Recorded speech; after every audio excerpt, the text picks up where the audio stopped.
soir. Laisse que le pantalon te couvre ce soir. Laisse que ton esprit nous enveloppe. Laisse que ta présence nous couvre, oh Dieu. Tu sais que sans toi, je ne suis rien. Sans toi, je ne peux rien. Seigneur, je demande ton aide, je demande ton soutien, je demande tes directives, je demande, Seigneur mon roi, ton enseignement ce soir par l'Esprit de Dieu. Captive au cœur, que toute pensée soit captive à l'obéissance de la parole de Dieu, au nom puissant de Jésus. Amen. Amen. Est-ce que tu peux l'acclamer très fort, Jésus? Alléluia.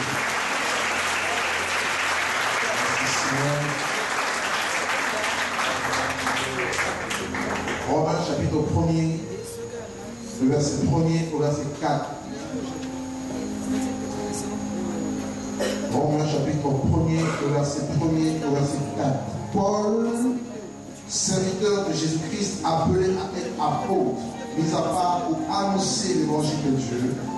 L'évangile qui a été promis, qui avait été promis plutôt auparavant de la part de Dieu par ses prophètes dans les Saintes Écritures. Il concerne son fils, né de la postérité de David selon la chair, et déclaré fils de Dieu avec puissance, selon l'esprit de sainteté par sa résurrection d'entre les morts, Jésus-Christ, notre Seigneur. Amen. Hier, nous avons parlé de la Shekinah, n'est-ce pas? On a parlé de la Shekinah, la gloire de Dieu. On a parlé de Jésus ressuscité, n'est-ce pas? Le voile qui est déchiré. Nous avons parlé, n'est-ce pas, de trésor caché en lui. Nous avons vu que tout est en Christ. La Bible nous dit que Christ en nous, c'est l'espérance de la gloire. Alors ici, Paul dit que... Est-ce qu'on peut baisser un peu la musique? Paul dit que Christ, n'est-ce pas, dit que l'évangile concerne Christ, né à postérité de David, selon la chair, et déclaré fils de Dieu. Nous avons vu que le Seigneur Jésus avait deux lignées. La lignée humaine, n'est-ce pas, il est né en tant que roi, le roi de David, de la lignée de David, et il va mourir en tant que roi, et il va entrer d'abord à Jérusalem en tant que roi. On va crier Hosanna, Hosanna au fils de David, n'est-ce pas? Paix dans le ciel et gloire dans le lieu très haut. Et il va mourir en tant que roi. Il va ressusciter par la puissance de Dieu. Et aujourd'hui, nous voulons voir un peu, n'est-ce pas, la conséquence, ou je dirais, la conséquence de cette Shekinah dans l'Église.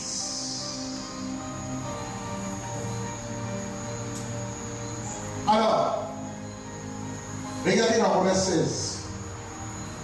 Romains 16, le verset 25 au verset 27.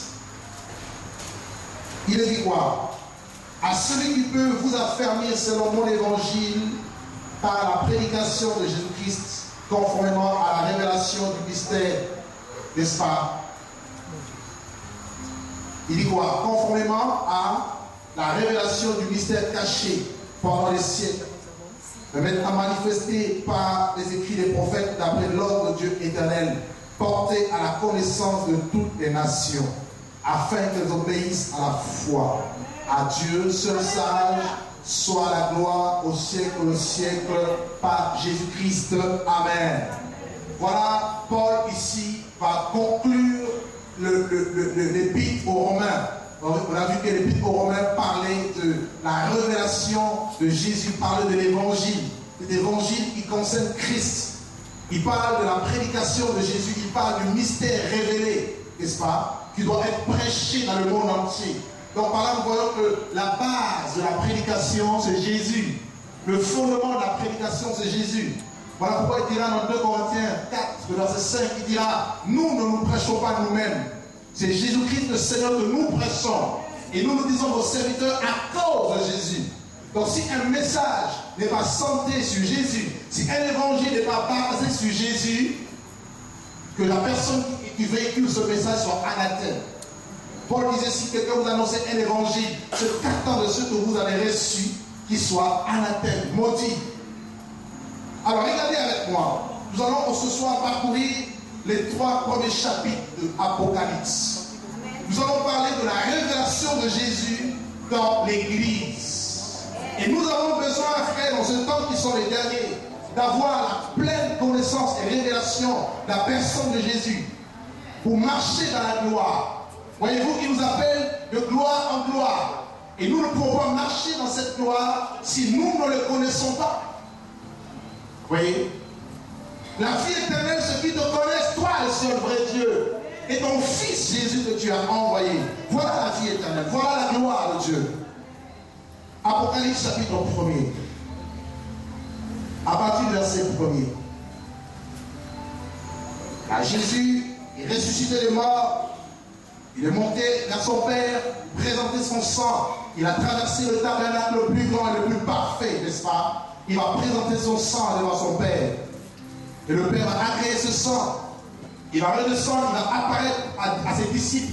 Il va apparaître à ses faces, il va apparaître aux 12. Il va apparaître à plus de 500 frères à la fois. Et il va apparaître aussi à Paul. Et il va monter au ciel, n'est-ce pas, sur le mont des Oliviers. Dans Actes chapitre 1er, avant de monter au ciel, il promet quelque chose. Il dit à ses disciples, il dit à ses apôtres, mais vous recevrez une puissance. Le Saint-Esprit survenant sur vous, et vous serez mes témoins. Or, l'Esprit de Dieu, c'est l'Esprit qui a ressuscité Jésus d'entre les morts. Et si cet Esprit habite en nous, frères, nous marchons dans la puissance de la résurrection. Vous comprenez? Il dit, vous recevrez cet Esprit. L'Esprit de Dieu, l'Esprit du Seigneur, l'Esprit de révélation de la connaissance de Dieu, l'Esprit de résurrection. Et vous serez mes témoins. Littéralement, vous serez mes martyrs. Le mot témoin, en grec, c'est martus, qui signifie littéralement martyr. Donc, un enfant de Dieu, un témoin de Jésus, c'est quelqu'un qui est armé de la pensée de souffrir. C'est une personne qui sait qu'à cause de sa foi, il peut perdre sa vie. Voilà le témoin. Nous ne sommes pas des témoins de Jéhovah, mais nous sommes des témoins de Jésus ressuscité, de Jésus crucifié. Paul dit dans 1 Corinthiens chapitre 2, il dit, lorsque je suis allé chez vous, je ne suis pas venu avec une supériorité de langage. N'est-ce pas? Il dit, je n'ai pas voulu savoir parmi vous autre chose que Jésus-Christ. Et Jésus-Christ est crucifié.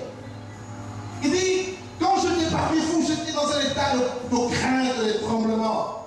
Mais une chose est sûre, c'est que ma parole et ma prédication, elle ne reposait pas, elle ne s'appuyait pas sur des discours persuasifs de la sagesse, sur la rhétorique grecque, sur la philosophie, sur la théologie, mais sur la démonstration de la puissance de Dieu et du Saint-Esprit, afin que votre foi soit basée non sur la sagesse des hommes, mais sur la puissance de Dieu.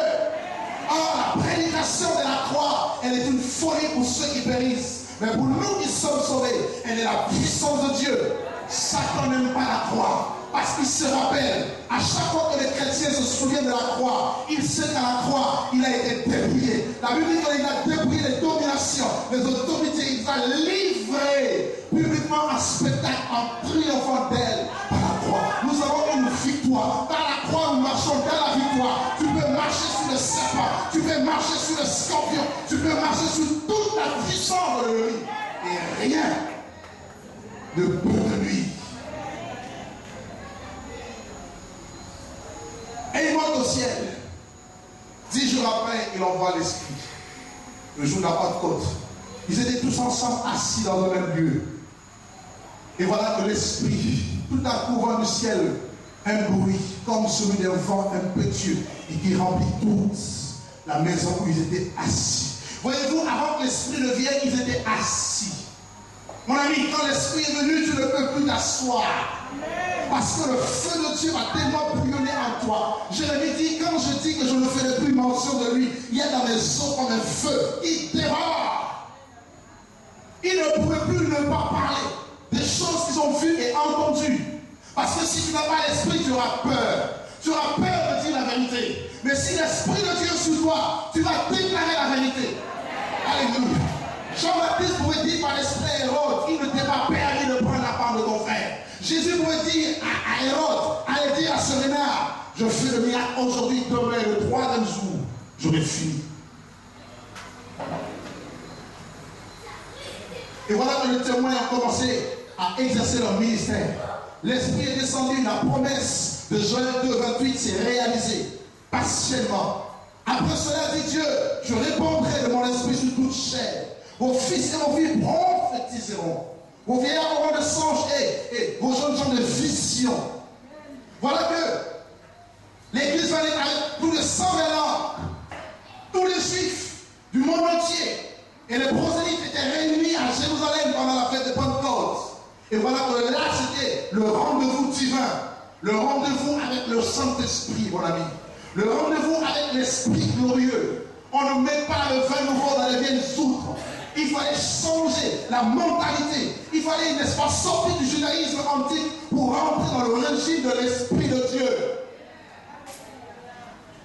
Voilà comment, en moins de 2 ans, tout Jérusalem était secoué. Les Sanhédrins disaient aux Juifs, notamment pendant les apôtres, vous avez rempli Jérusalem de votre enseignement. En moins de 2 ans, il y a eu un impact spirituel, frère. Mon ami, Dieu ne nous appelle pas à faire du surplace. 10 ans, tu fais du surplace. Non, mon ami. Il nous appelle à impacter, frère. À marquer notre temps, à marquer notre génération. Non par notre force. Il est dit, ce n'est ni par la force, ni par la puissance, mais c'est par mon esprit, dit le Seigneur Dieu Tout-Puissant. Qui es-tu, grande montagne de mon sommeil? Tu seras aplani. Voilà comment les premiers disciples, frères, sœurs, ils étaient revêtus de l'onction de Dieu. Et c'était l'église également persécutée. Vous savez, qu'est-ce qui a fait leur force? C'était la révélation de Jésus. Apocalypse chapitre 1er. Regardez à partir du premier verset. Révélation de Jésus-Christ que Dieu lui a donnée pour montrer à ses serviteurs les choses qui doivent arriver bientôt. Regardez ici, mes amis, le dernier livre de la Bible, qui est l'Apocalypse, nous présente d'emblée une personne. On ne nous dit pas ici, c'est la révélation d'un apôtre. L'homme du moment, l'homme international, le bishop, mon premier, le général. Parce qu'aujourd'hui, il y a tellement de titres. Alléluia. Rockman, le gère, toutes ces choses. La Bible dit révélation de Jésus. Mon ami, tu veux toucher les hommes, tu veux toucher les hommes, tu veux toucher la Guadeloupe, ne parle plus de toi-même. Ne parle plus de ton ministère. Parce qu'on s'en fout de ton ministère. Les hommes ont besoin d'entendre un seul nom. Le nom le plus glorieux, le nom de Jésus. La Bible dit révélation de Jésus.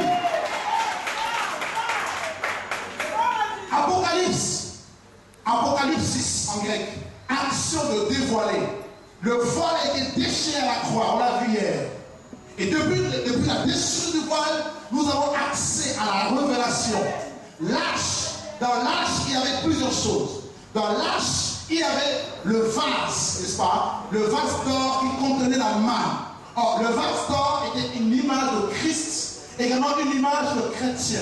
Parce que la Bible dit que dans une grande maison, il n'y a pas que les vases d'or ou les vases de thé. Il y en a aussi le bois. Mais si quelqu'un se conserve pur, il sera un vase d'honneur, sanctifié, utile à son maître et propre à toute bonne œuvre. Or, la manne, c'est la parole de Dieu. Les enfants d'Israël, pendant le désert, ils ont mangé la manne. Pendant 40 ans, frère, la manne, tous les jours, donne-nous notre pain quotidien. Tu ne peux pas avoir la révélation sur Jésus si tu n'es pas dans le lieu très saint, si tu ne vas pas au-dedans du voile, si tu ne rentres pas dans le sanctuaire.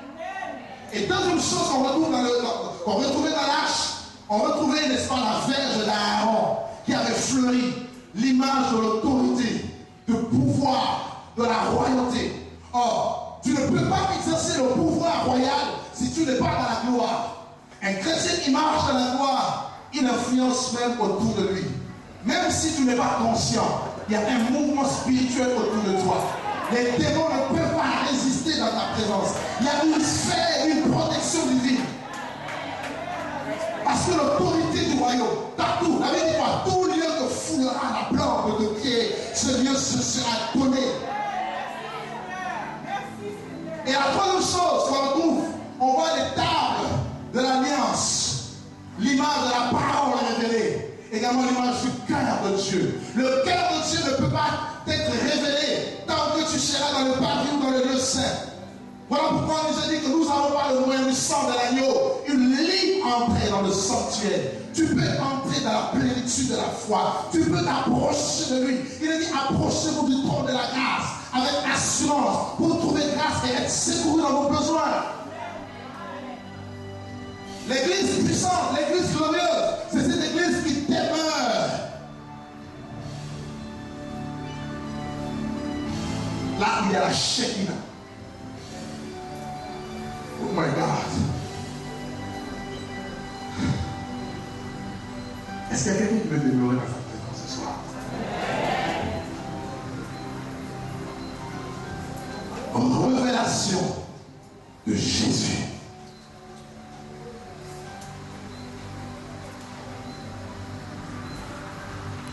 On continue. Et reste, verset 3.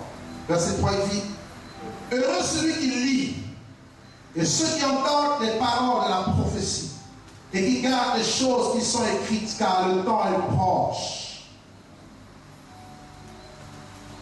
Gens de cette église qui sont en Asie, que la grâce et la paix nous soient données de la part de celui qui est, qui était et qui vient, et de la part de cet esprit qui sont devant le trône, son trône, et de la part de Jésus-Christ, le témoin fidèle, le premier-né d'entre les morts et le prince plutôt des rois de la terre, à celui qui nous aime, qui nous a délivrés de nos péchés par son sang, et qui a fait de nous un royaume des sacrificateurs pour Dieu son Père.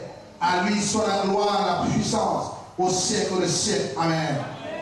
Voici, il vient avec les nuées, et tout œil le verra, même ceux qui l'ont percé. Et toutes les tribus de la terre se lamenteront à cause de lui. Oui, amen. Je suis l'alpha et l'oméga, dit le Seigneur Dieu, celui qui était et qui vient, le Tout-Puissant. Le Tout-Puissant signifie El Shaddai. Jésus est Tout-Puissant. Il peut tout par lui-même. Verset 9. Moi, Jean, votre frère, qui est part avec vous à la tribulation et au royaume, et à la persévérance en Jésus, j'étais dans l'île appelée Patmos à cause de la parole de Dieu et du témoignage de Jésus. On s'arrête là d'abord. Là, c'est Jean qui parle. Il se présente en tant que votre frère. Il dit, moi, Jean, votre frère, qui est part avec vous à la tribulation. N'est-ce pas? Il dit, j'étais dans l'île appelée Patmos. Et comme vous lisez l'histoire, l'apôtre Jean est le dernier, le seul apôtre qui a vécu longtemps. C'est presque tous ont connu le martyre. Jacques a été décapité, Étienne a été lapidé, et Pierre, d'après la tradition, il a été crucifié la tête en bas. Paul a été décapité par Néron. Et tous les disciples, la plupart des disciples ont connu la persécution. Vous savez, parce que c'est normal la persécution, à cause de leur foi.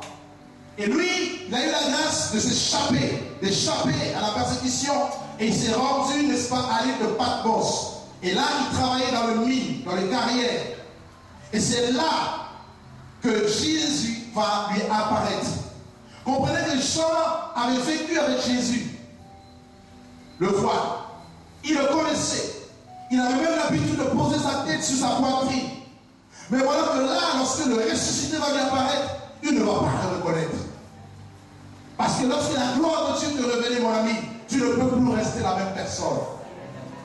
Il y a une différence entre Jésus homme et Jésus ressuscité.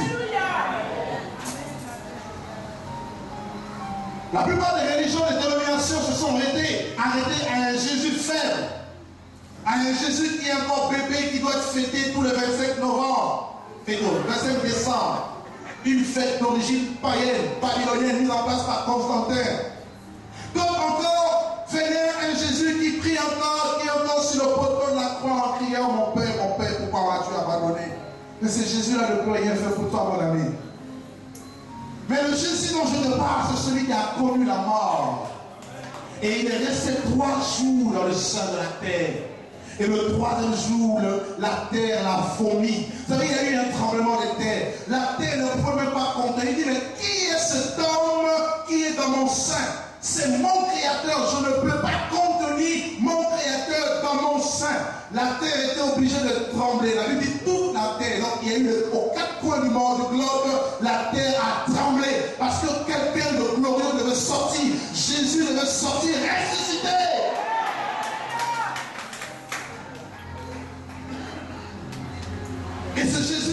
pleins de gloire. Mon ami, si tu les rencontres, tu n'as pas besoin qu'on te dise de quitter le péché. Toi-même. Esaïe, personne ne lui a dit qu'il avait des lèvres impures. Il dit quoi? L'année de la mort du roi Osias, je fus le Seigneur assis sur son trône très élevé, et le bord de sa robe remplissait. Il voit les séraphins qui étaient au-dessus de lui, qui criaient l'un à l'autre, Saint, Saint, Saint, et l'Éternel des armées. Non pas que Dieu est 3 fois saint, parce qu'il est plus que 3 fois saint. Parce que, pourquoi 3 saints? Le Père est saint, le Fils est saint, l'Esprit est saint. Mais sinon, c'est la plénitude de la sainteté. Et toute la terre est pleine de sa gloire. Il a vu les portes qui étaient ébranlées dans leur fondement. Il a dit, porte, levez vos lettres pour que le roi de gloire fasse son entrée. Qui est ce roi de gloire? L'Éternel fort dans les combats. Élevez-vous, porte éternelle, et que le roi de gloire fasse son entrée. Il a vu ce roi. Il dit, malheur à moi. Qui lui avait dit qu'il était malheureux? Lui-même. La gloire de Dieu. Il dit, malheur à moi. Je suis perdu. Je suis un homme dont les lèvres sont impures. Cela veut dire qu'il a prophétisé depuis Ésaïe 1 à Ésaïe 5 avec des lèvres impures. Mais dans Ésaïe 6, il aura la révélation. Et la révélation, lorsqu'il y a cette révélation, un ange, l'ange de l'Éternel est venu, a pris une pierre sur l'autel et a touché ses lèvres. Et son iniquité était expiée.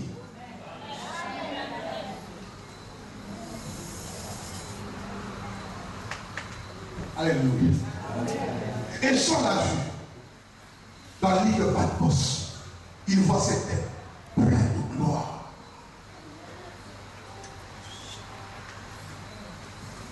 Ce soir, il est là. Vous connaissez la chanson? Oui, je le vois. Oui, je le vois. Mes yeux ont vu l'agneau.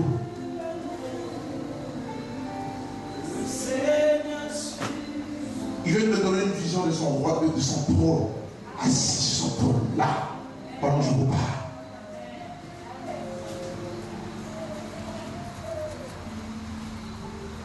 Regardez, le verset 10. Je fus saisi par l'Esprit au jour du Seigneur, et j'ai entendu derrière moi une voix forte, comme le son d'une trompette, qui disait, ce que tu vois écrit dans un livre et envoie-le aux 7 églises, à Éphèse, à Smyrne, à Pergame, à Thyatire, à Sardes, à Philadelphie et à Laodicée. Il dit au verset 12, je me retournai pour savoir quelle était la voix qui me parlait. Et après m'être retourné, je vis Jésus dans la gloire. C'est ça? Ah, vous ne m'avez pas interrompu. Il a vu quoi? Je n'ai pas entendu. 7 chandeliers d'or. C'est quand même bizarre. Parce qu'il reçoit la révélation. Écoutez bien. Il reçoit la révélation de Jésus glorieux. Il entend sa voix forte. Cette voix qui ébranle les cieux et la terre. Cette voix qui fait enfanter les biches. Qui fait trembler les montagnes, frère. Il entend cette voix comme la trompette. Et il se retourne pour regarder. Il ne voit pas Jésus dans la gloire, mais il voit les 7 chandeliers d'or. Le mystère. Nous allons parler ce soir du mystère des 7 chandeliers d'or. Pourquoi? Ces 7 chandeliers représentaient les 7 églises, l'église. Pourquoi Jean a-t-il dit l'église? Parce que la seule entité sur la terre qui est habilitée, appelée à révéler Jésus, c'est l'église. Je m'en parle pas. Éphésiens 3, au verset 10, nous dit que les dominations et les autorités dans le lieu céleste connaissent aujourd'hui par l'église. Qui est l'église ce soir? Non, il nous faut dire moi. Voilà. Qui est l'église ce soir? Je veux voir les mains. Qui sont ceux qui sont l'église ce soir? Alors, il est écrit que les dominations et les autorités dans le lieu céleste doivent connaître aujourd'hui par l'église de Dieu la sagesse infiniment variée de Dieu.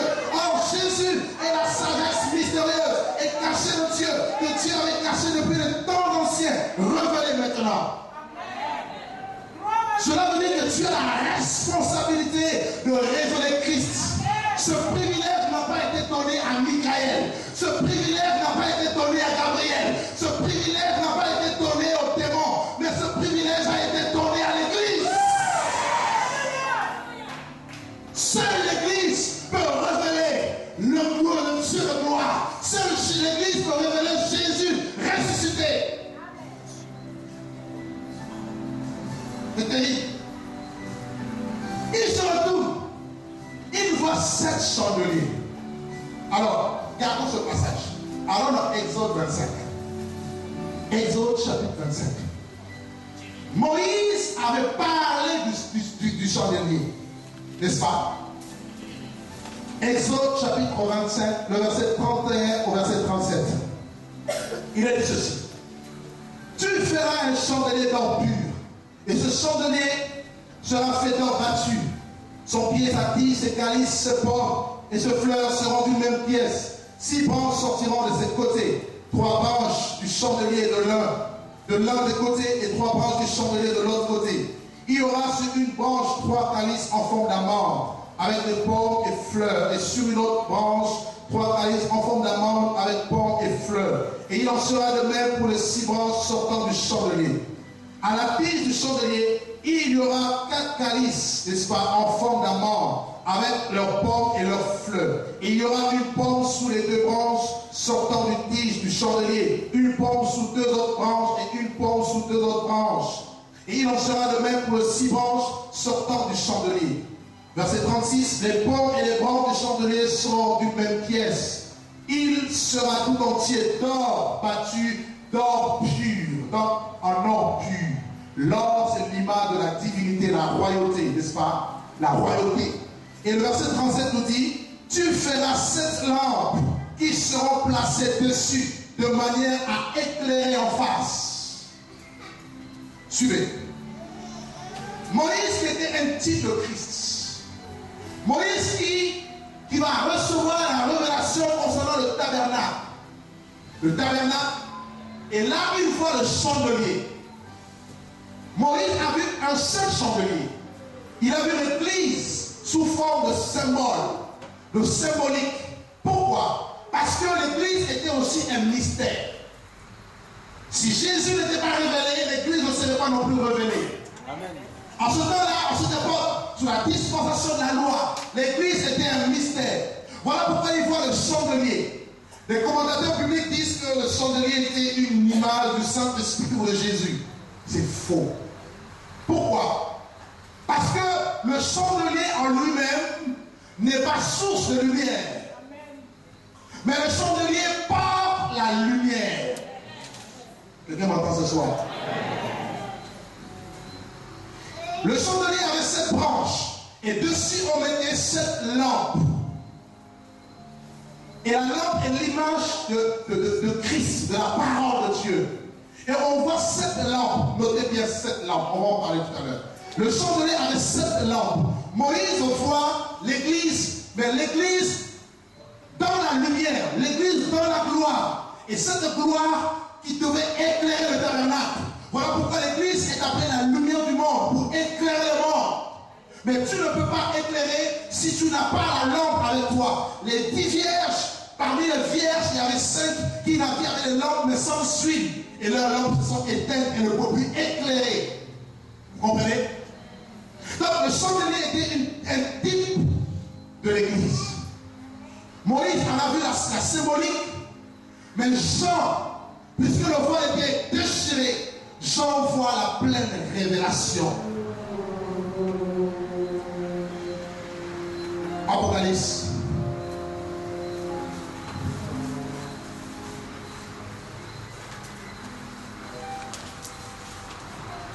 Premier verset 12. Il dit, je me retournai pour savoir quelle était la voix qui me parlait.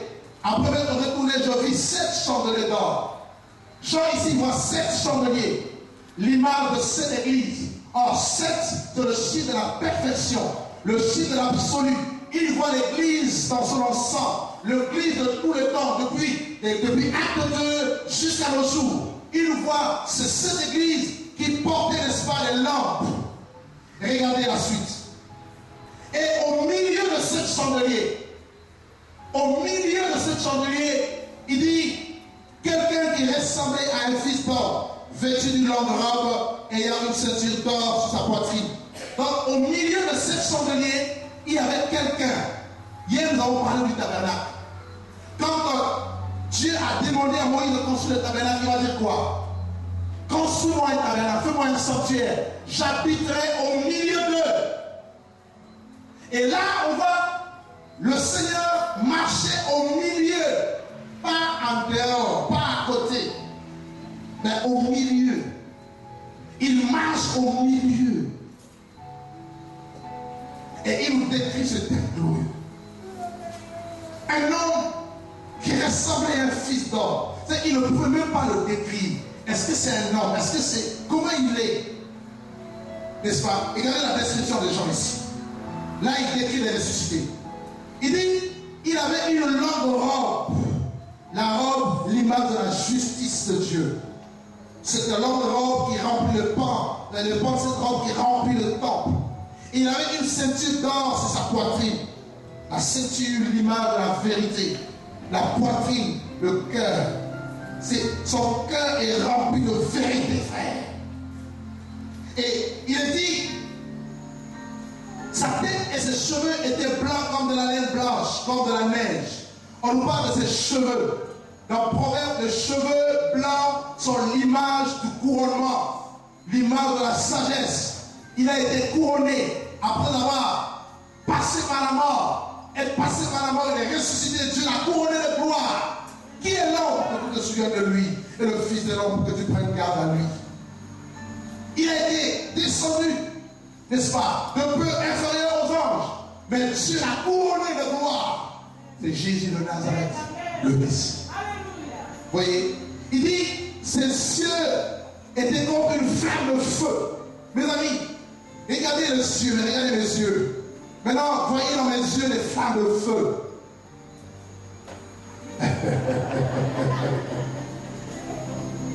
Oh. C'est que, puisque ces yeux se forment des flammes de feu, il voit dans les ténèbres. Il peut voir une fourmi noire sous une grosse pierre noire et pendant la nuit.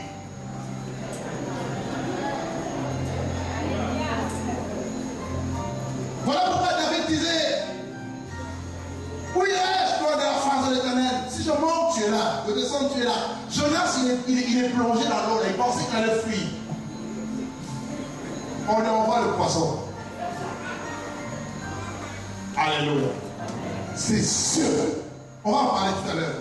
Les cieux de Jésus, mon Dieu. Ces cieux, si tu as ces cieux, automatiquement les dons de révélation s'ouvrent en toi. Il n'y aura rien de caché qui ne sera connu, ni de secret qui ne sera découvert. Et partout où tu iras, le Seigneur t'ouvrira les yeux pour voir la sphère spirituelle, pour cerner le monde spirituel, frère. Je vais vous dire une chose. Pour maîtriser le physique, le monde matériel, vous devez maîtriser le monde spirituel. Ah oui.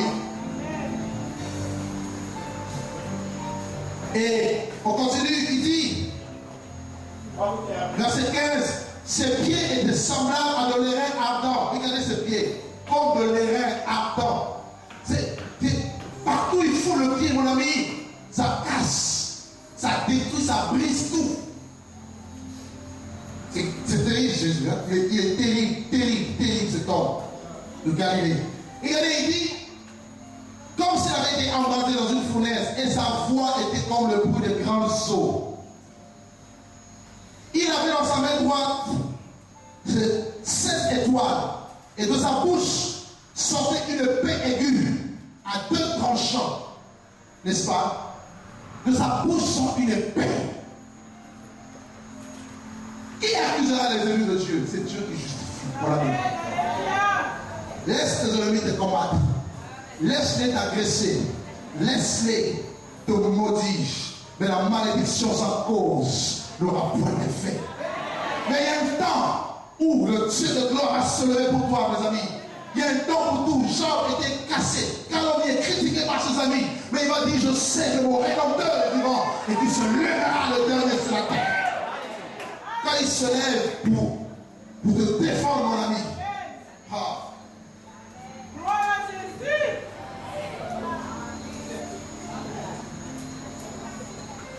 Voilà pourquoi tu ne peux pas toucher un enfant de Dieu. Il est dangereux. Celui qui vous touche, touche à brûler. Dis à ton voisin, tu peux dormir tranquillement. Tu peux demander le gonflement.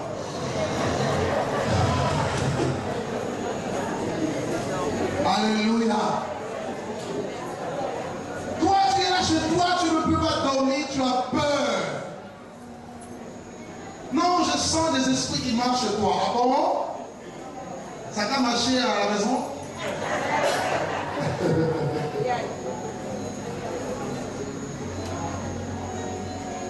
Il est là. Il est là. L'ange de l'Éternel campe autour de ceux qui le craignent et il les fracasse du danger.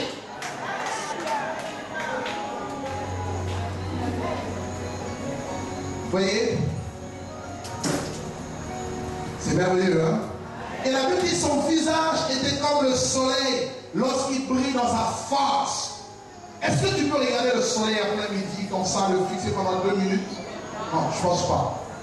Maintenant, la Bible dit que son visage à lui est tellement rayonnant. Il rayonne comme le soleil dans toute sa force. C'est quand il apparaît, mon ami. Paul a eu la révélation de cet homme.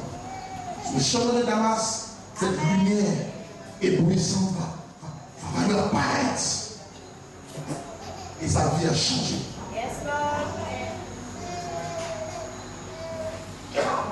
Et il dit, regardez le verset 17. Quand je le vis, je tombais à ses pieds comme mort. Ah bon? Jean, toi qui posais ta tête sur son patrie, là tu le vois, tu tombes comme mort. Personne ne peut résister là où il y a la gloire de Dieu. Là où la Shekinah de Dieu se manifeste. Voilà pourquoi je conçois mal qu'on adore Dieu étant assis en train de regarder les gens. On adore toi, tu es là. Et à ton voisin, tu n'as pas sa révélation.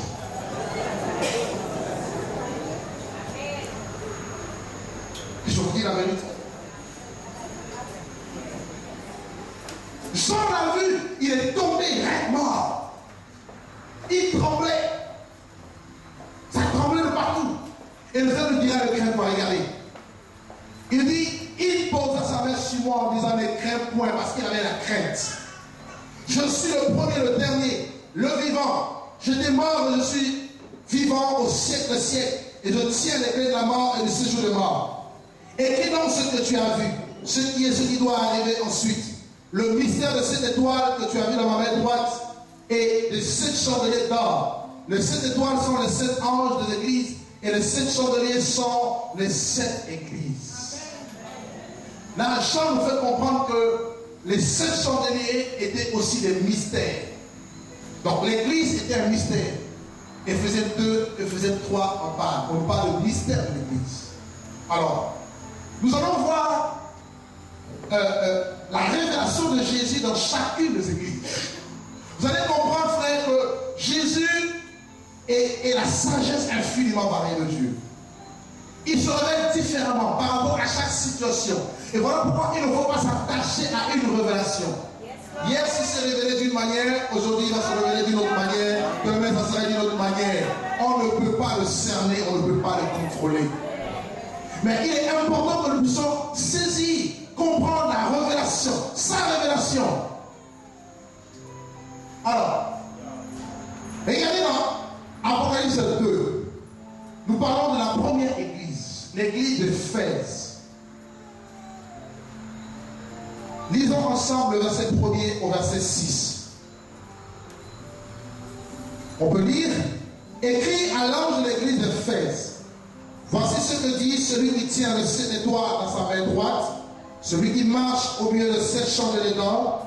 Je connais tes œuvres, ton travail et ta persévérance. Je sais que tu ne peux supporter les méchants et que tu as éprouvé ceux qui se disent apôtres et qui ne le sont pas, et que tu les as trouvés menteurs, et que tu as de la persévérance et que tu as souffert à cause de moi, de mon nom, et que tu n'étais point lassé. Mais ce que j'ai contre toi, c'est que tu as abandonné ton premier amour. Souviens-toi donc d'où tu es tombé, réponds-toi et pratique les premières œuvres. Sinon, je viendrai à toi et j'ôterai ton chandelier de sa place, à moins que tu ne te répandes. Tu as pourtant ceci, ce que tu hais, les œuvres de Nicolaïte, œuvres que je hais aussi. Regardez, on nous parle de la première église. On nous parle des 7 chandeliers. Les 7 chandeliers représentaient les 7 églises d'Asie. Mais l'état de cette église concerne en fait l'état de l'église dans tous les temps. De Acte 2 à la naissance de l'église à nos jours. Et là, nous sommes dans l'église d'Éphèse. Ok? Regardez avec moi la révélation de Jésus. Regardez comment il se révèle ici. Il dit, voici celui qui tient les 7 étoiles dans sa main droite, celui qui marche au milieu de 7 chandeliers d'or. On s'arrête d'abord. On nous dit que Jésus tient dans sa main droite, n'est-ce pas, les 7 étoiles. Or, les 7 étoiles, d'après Apocalypse 1, le verset 20, représentent les 7 anges. Le mot ange, angelos, signifie littéralement messager. Donc, c'était les messagers de ces églises. Alléluia. Et ces messagers étaient tenus par sa main. Mon ami, si Dieu t'envoie, il te tient. Pourquoi ici il se présente comme étant celui qui tient les 7 étoiles? Parce que tu ne peux pas témoigner efficacement de Dieu, efficacement de ce Jésus, s'il ne te tient pas, mon ami. Non, ce n'est pas possible. Ta vie est constamment en danger. Et dans Job chapitre, et allez avec moi, Job chapitre 12, le verset, Job 12, le verset 10, il est dit, il tient dans sa main l'âme de tout ce qui vit, le souffle de toute chair d'homme. Alors il faut que tu comprennes, toi qui as le ressuscité en toi, tu n'as plus à avoir peur, parce que ta vie est entre les mains du ressuscité. Est-ce que tu comprends? La Bible, il tient, tu es son ange. Dans la Bible, les étoiles représentent aussi les chrétiens. N'est-ce pas? Nous sommes comme des astres, des étoiles. Nous sommes assis avec nous dans le lieu céleste, établis là, en haut au ciel. Maintenant, il dit qu'il te tient à sa main droite. Donc, tu n'as pas à avoir peur. On va comprendre pourquoi. Il te tient. La première chose que nous voyons, c'est que Jésus tient dans sa main. Il tient le monde entier dans sa main. Je suis dans la main de Dieu. Personne ne peut me ravir de la main de Dieu. Et on nous dit la deuxième chose, tu es tenu par sa main. Or, la main, d'après Deutéronome 6, 8, signifie littéralement pouvoir, autorité. Yad en hébreu. Signifie pouvoir. Donc, tu es sous le pouvoir de Dieu. Tu es sous le contrôle. Le monde entier est sous la puissance du malin, mais nous sommes sous la puissance de Dieu, mon ami. Vous suivez? Et regardez, tous ceux qui ont exercé un ministère, que ce soit sous la loi, également sous la grâce, ils étaient tenus dans la main de Dieu. Tellement qu'il y a l'opposition. Tu ne peux pas exercer un ministère correctement. Tu ne peux pas libérer le message de Dieu tant que Dieu ne te tient pas dans sa main. Regardez avec moi. Je vais vous donner juste 2-3 exemples rapidement pour que nous puissions comprendre. Alors dans Jérémie chapitre 1er, le Seigneur dit à Jérémie, avant que je ne t'ai formé dans le sein de ta mère, je te connaissais, avant que tu ne sois sorti de son sein, je t'avais déjà consacré, établi prophète des nations. Regardez Jérémie 1, verset 9. Puis l'Éternel étendit sa main et toucha ma bouche. Et l'Éternel me dit, voici je mets mes paroles dans ta bouche. Jérémie qui était un enfant devait libérer les prophéties sur les nations. Mais il savait en même temps qu'il y avait une forte opposition. Le Seigneur lui dira que je fais de toi, n'est-ce pas, une muraille forte. Ils te feront la guerre, mais ils ne te vaincront pas. pas, je serai avec toi pour te délivrer. Mais avant cela, Dieu devait par sa main toucher la bouche de Jérémie pour mettre ses paroles, les paroles de vie. Pareil pour Ézéchiel, dans Ézéchiel chapitre 1er, si vous lisez avec moi, Ézéchiel chapitre 1er, le verset 3 nous dit: la parole de l'Éternel fut adressée à Ézéchiel, fils de Buzi, le sacrificateur, dans le pays de Chaldéen, près du fleuve de Kébar. C'est là que la main de l'Éternel fut sur lui. Il fallait qu'il prophétise sur Babylone, sur l'Égypte, sur Israël, sur la captivité babylonienne. Mais avant que Dieu ne puisse l'emmener à l'esprit, la main de Dieu était sur lui. Ézéchiel a souvent été transporté en esprit comme Jean. Mais la main de Dieu était sur lui. Acte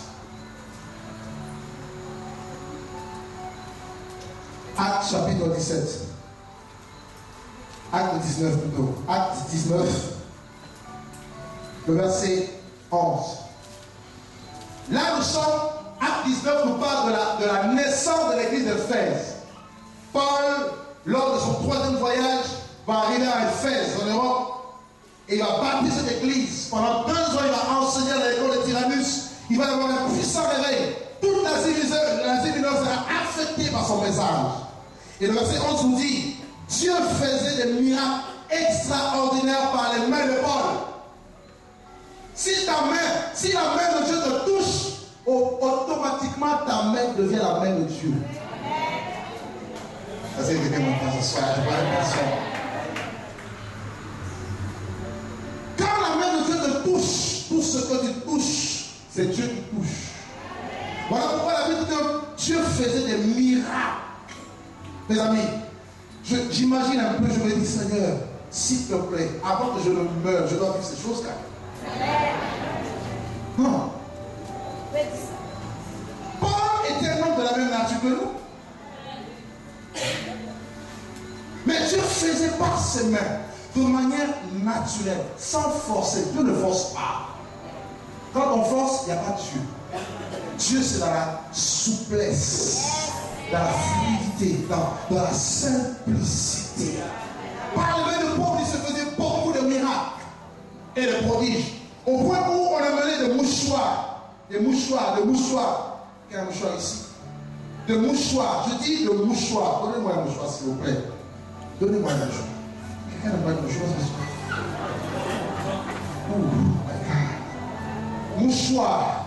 Dis à ton voisin mouchoir. Dis-lui mouchoir. Ce mouchoir a touché le corps de Paul. Paul n'a pas fait là.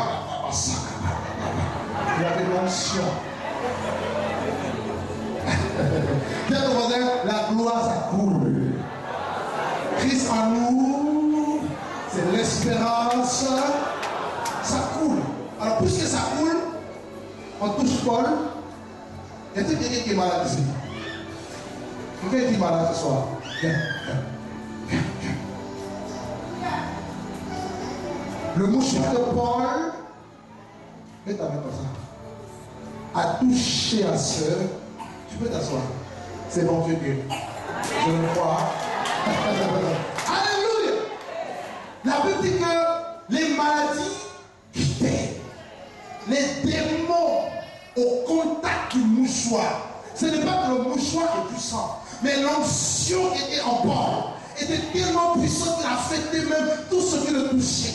On a vu hier que la femme qui avait la peur de sang a touché le bord de la robe de Jésus. Elle était instantanément guérie. Si c'est Jésus en nous, frère, même nos vêtements peuvent dégager son onction. Nous sommes pour Dieu le parfum de Christ. Nous dégageons l'odeur de son parfum. Nous dégageons l'odeur de la gloire de Dieu. Nous dégageons l'odeur de la guérison, de la délivrance. Et les démons partis. Par la suite, on nous dit qu'il y a eu quelques exorcistes juifs. Les 7 fils de Séva, eux, ils n'avaient pas la gloire. Ils ont voulu imiter. Mon ami, il n'y a pas de copies-collées. Ils ont dit: je te chasse au nom sais qui est Jésus. Nous connaissons Paul. Mais vous, qui êtes-vous?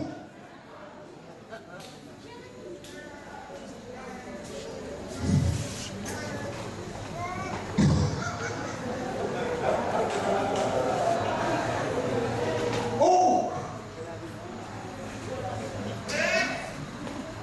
Ça c'est une autre dimension.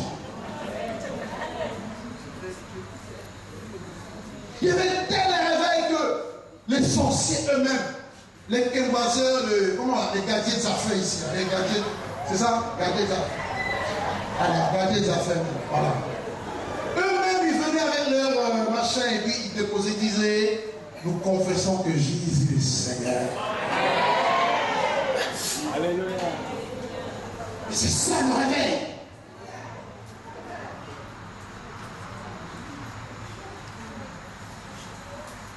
Et Jésus dit qu'il tient dans sa main les 7 étoiles.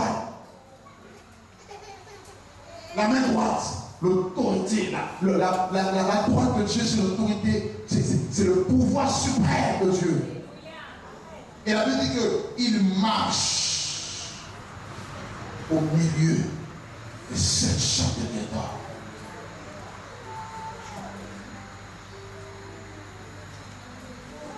Imaginez Jésus rentrer là. Imaginez un peu. Il est là, il marche. Il marche sur nous là. Au-dessus de nous avec ça. Le pape de sa robe. On n'a pas besoin d'imposer les mains. Sa Shekinah te suit.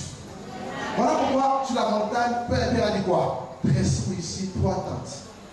Une pour toi, une pour Moïse, une pour Élie. Il a même oublié que lui-même il avait besoin d'une tente. Tellement qu'il avait la gloire.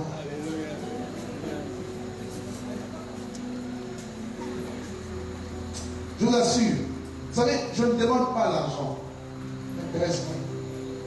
Ce que je demande, c'est sa gloire. Moïse a dit dans Exode 33, fais-moi voir. Alléluia. C'est la meilleure prière, mes amis. Pour être dedans. L'argent. Regardez Jésus, tellement il était glorieux. On lui demande, il faut payer les impôts. Il dit, ah bon? Ok. Il dit, va dans la mer. Va là-bas, au bord de la mer, là-bas. Jette ton sang. Le premier poisson qui viendra, ouvre sa gueule et tu prendras la main.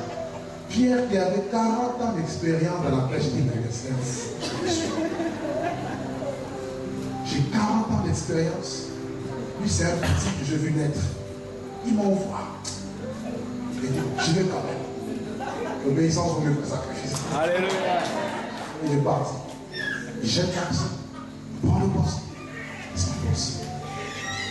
C'est pas possible.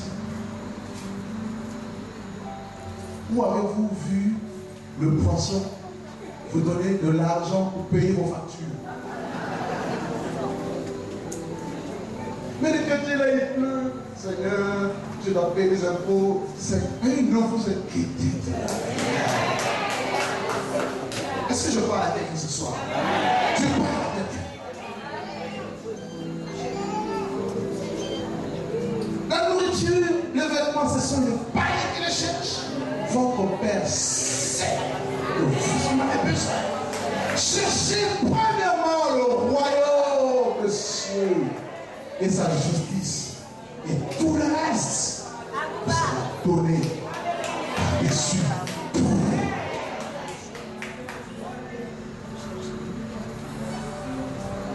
Voilà ce qui va stimuler notre foi. Et à l'église, cette église avait perdu le premier amour. Le zèle, l'amour de la vérité, l'amour pour la vérité. Pourquoi? Parce qu'il y avait des faux apôtres qui ont introduit cette pernicieuse, qui ont, n'est-ce pas, amené l'iniquité. Et là, Jésus disait, parce que l'iniquité se sera accrue, l'amour du plus grand homme se refroidira. Voilà comment beaucoup aimaient le Seigneur, beaucoup avaient ce zèle pour Dieu, ce feu. Mais voilà, à cause de la déception, on regarde tel homme de Dieu qui vient, oh, c'est la même chose. Donc qui vient, c'est la même chose. Des faux et des faux, des faux et des faux. Mais même au milieu de faux, il y a un reste. Il y a un reste qui n'a pas fléchi les genoux devant Baal. Et qui ne fléchira pas les genoux devant Baal. Et vous êtes ces serviteurs et ces servantes qui vont secouer la Guadeloupe. Je vous dis que personne ne méprise les jours de feu et commencement. La parole est dans ta bouche, dans ton cœur. C'est la parole de foi. Tu vas te lever. Je te dis de la part du Seigneur. Je vois des bouches qui vont se lever, qui vont commencer à prêcher. Au nord, au sud, à l'est, à l'ouest. Qui vont prêcher la repentance, le retour à la parole de Dieu, le retour de la Shekinah, la gloire de Dieu, la sainteté de Dieu. Recevez la grâce de Dieu. Et une onction prophétique est tombée sur cette femme. Je vous ai dit que Jésus est là. Je vais évoluer ce soir dans la douceur de l'esprit. Vous voyez? Mais il est là. Je vous dis que son trône est là. Il est là, je l'ai vu. Je l'ai vu. Vous êtes cette trompette que Dieu va de plus en plus libérer. La trompette sonnera. Et ceux qui sont de Dieu écouteront. Jésus dit, les brebis entendent ma voix et elles me suivent. Les brebis du Seigneur vont sortir de toutes ces bergeries humaines pour suivre le bon berger. L'Éternel est mon berger, je ne manquerai de rien. Il me conduit dans les verts pâturages. Il restaure mon âme. Il me dirige sur des eaux paisibles. Quand je marche dans la vallée de l'ombre de la mort, je ne crains aucun malfait. Sa houlette et son bâton me rassurent. Il dresse une table, frère, en face de mes adversaires. Et il m'induit ma tête, une huile fraîche, une huile fraîche, une huile fraîche. L'onction de son esprit. Et le bonheur et la grâce m'accompagneront tous les jours de ma vie. Et j'habiterai dans la maison de l'Éternel jusqu'à la fin de mes jours.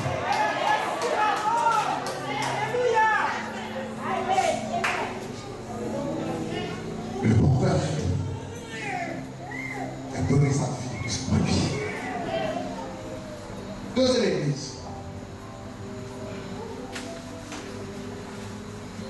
Alors, dans Apocalypse chapitre 2, le verset 8 au verset 11, là on parle de l'église de Smyrne, je ne vais pas tellement m'étaler dessus, parce que là Jésus, c'était une église fidèle, mais à cause de sa fidélité, il va connaître la persécution. Vous voyez? C'était une église persécutée, une église qui était dans l'affliction. Jésus disait dans Jean 16, vous aurez des tribulations dans le monde, mais prenez courage, vaincu le monde. Tous ceux qui veulent vivre pieusement en Jésus seront persécutés. Paul dit, j'ai combattu le bon combat, j'ai achevé la course et je gardé la foi. Désormais, la couronne de justice m'est réservée, non seulement à moi, mais à tous ceux qui auront aimé son avènement. Une couronne, frère. Dans tes afflictions, il est là. Il dit, je suis le premier et le dernier. Et avant que les hommes parlent, lui, il a parlé le premier. Même si les hommes parlent aujourd'hui, c'est lui qui parlera le dernier, parce que le dernier mot lui appartient. La Bible dit, pour tous ceux qui vivent, il y a de l'espérance. Même un chien vivant vaut mieux qu'un lion mort. Cette église était persécutée par la synagogue de Satan. Quelques-uns de ses membres ont été jetés dans la prison. Mais Dieu dit à cette église, sois fidèle jusqu'à la mort. Dieu nous appelle à la fidélité, mes amis. Celui qui persévérera jusqu'à la fin, celui-là sera sauvé. Nous ne sommes pas de ceux qui se retirent pour se perdre, mais nous sommes de ceux qui ont la foi pour sauver les âmes. Sans la foi, il est impossible d'être agréable à Dieu, car il faut que celui qui s'approche de Dieu croit que Dieu existe et qu'il est le rémunérateur de celui qui le cherche.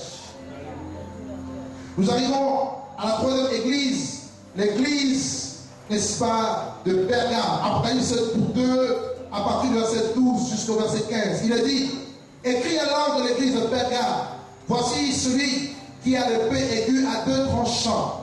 Je sais où tu demeures. Je sais que là est le trône de Satan. Tu retiens mon nom et tu n'as pas renié ma foi, même au jour d'Antipas, mon témoin fidèle, qui a été mis à mort chez vous, là où Satan a sa demeure. Mais j'ai quelque chose contre vous. C'est que tu as là des gens attachés à la doctrine de Balaam, qui a enseigné à Balak à mettre une pierre d'achoppement devant les filles d'Israël, pour qu'ils mangent des viandes sacrifiées aux idoles et qu'ils se livrent à la débauche. De même, toi aussi, tu as des gens attachés pareillement à la doctrine de Nicolaïtes. Regardez ici, on nous parle de l'église de Pergame. On nous dit que là où tu demeures, c'est là est le trône de Satan. il y avait bel et bien le trône de Satan à Pergame. Si vous allez dans le contexte historique, à Pergame, il y avait un temple dédié à Escalope. Ce temple avait pour emblème le serpent. Et nous savons tous ce que cela signifie, le serpent. C'est l'image du diable. Et il y avait également un autel dédié à Zeus, au Jupiter capitolin. L'idolâtrie était le mode de vie. Et les prêtres, n'est-ce pas, qui étaient dans le temple d'Escalope, ont tellement persécuté les saints.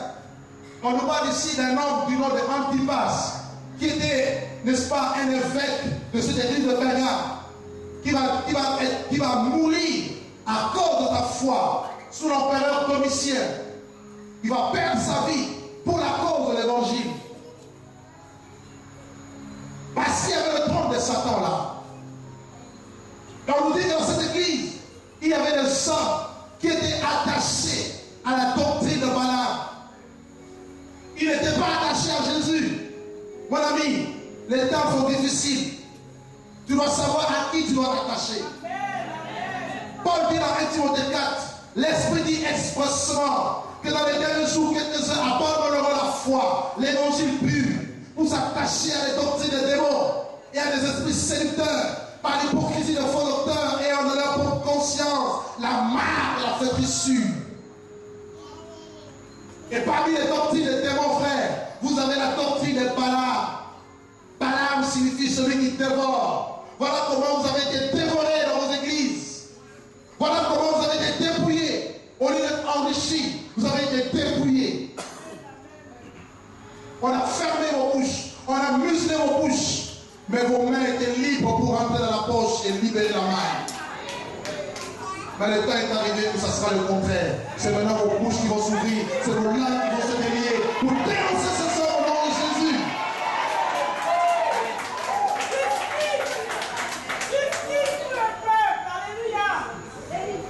On nous parle de la doctrine de Balaam. Et quand vous lisez Nombre 22, Nombre 23, Nombre 24 et Nombre chapitre 27, on nous parle de la doctrine de Balaam. Balaam était un prophète authentique à la base. Il a vécu en même temps que Moïse. Mais voilà que le roi de Balaam cherchera à ce que Balaam puisse maudire Israël. Parce qu'il avait peur de ce peuple. Il va lui proposer de l'argent, les présents. Ça va séduire son cœur. La Bible appelle l'égarement de Balaam. Moyennant un salaire, le salaire de l'égarement. Pour arriver à la doctrine de Balaam, il y a eu 3 processus. Le premier processus, c'était l'égarement de Balaam, la foi de Balaam. 2 Pierre 2, 15 en parle. Et la deuxième chose, nous voyons l'égarement de Balaam. Jude 11 nous parle de l'égarement de Balaam. Ils se sont égarés, n'est-ce pas, en suivant Balaam, la doctrine de Balaam. Et enfin, nous parle de la doctrine. Doctrine, c'est l'enseignement.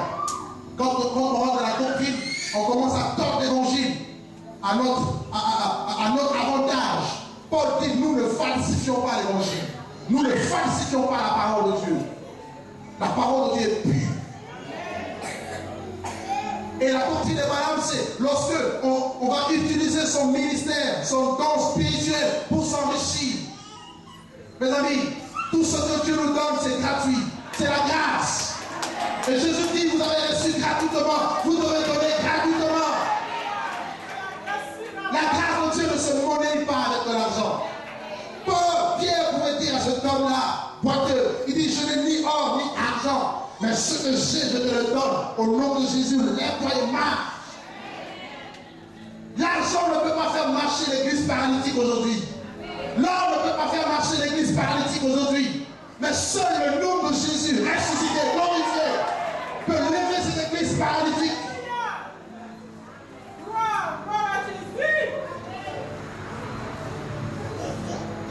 Dans Actes chapitre 8, Simon va voir comment l'Esprit de Dieu est descendu avec Pierre. Il dit, je vais te donner de l'argent, accorde-moi le don que tu as. Pierre a dit que ton argent périsse avec toi. Parce que tu as cru que le don de Dieu, ça aurait appris l'argent.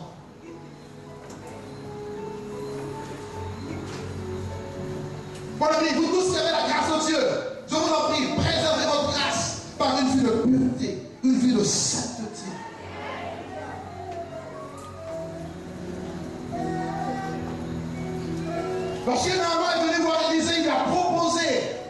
l'argent après sa guérison. Il a dit non. Mais voilà quelqu'un qui va courir après cet argent. La lèpre va s'attacher à son corps. Et pourquoi? Parce que la gratuité ne se monnaie pas.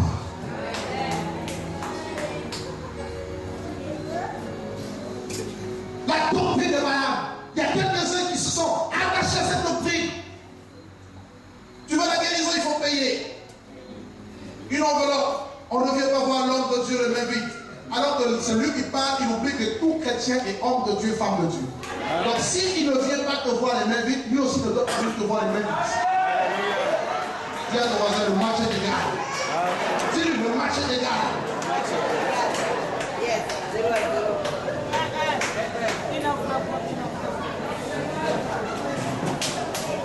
Alléluia! D'accord, doctrine de Balaam. Parti le fois, doctrine de Balaam.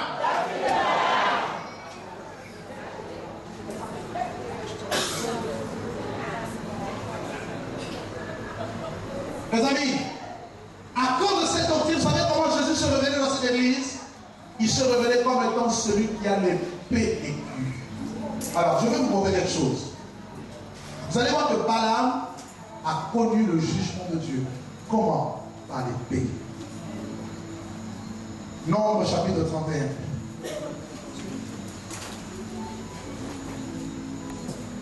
Et s'il y a une personne ce soir qui ont utilisé la doctrine de Balaam, le temps est arrivé pour vous repentir. Autrement, le jugement de Dieu va s'abattre. Regardez dans le Nombre. Nous sommes dans Nombre chapitre 31. Vous allez lire avec moi. On nous parle du jugement de Madian, n'est-ce pas? Regardez le verset 7. À la maison, vous pourrez lire à partir du premier verset. Il nous a dit, ils s'avancèrent contre Madian, et l'armée de l'Éternel, selon l'ordre que l'Éternel avait donné à Moïse, et ils tuèrent tous les hommes. Ils tuèrent le roi de Madian avec les autres, et virent Rekem, Tur, Hur et Reba, 5 rois de Madian. Ils tuèrent aussi par l'épée Balaam, fils de Béor. Balaam a été tué par l'épée.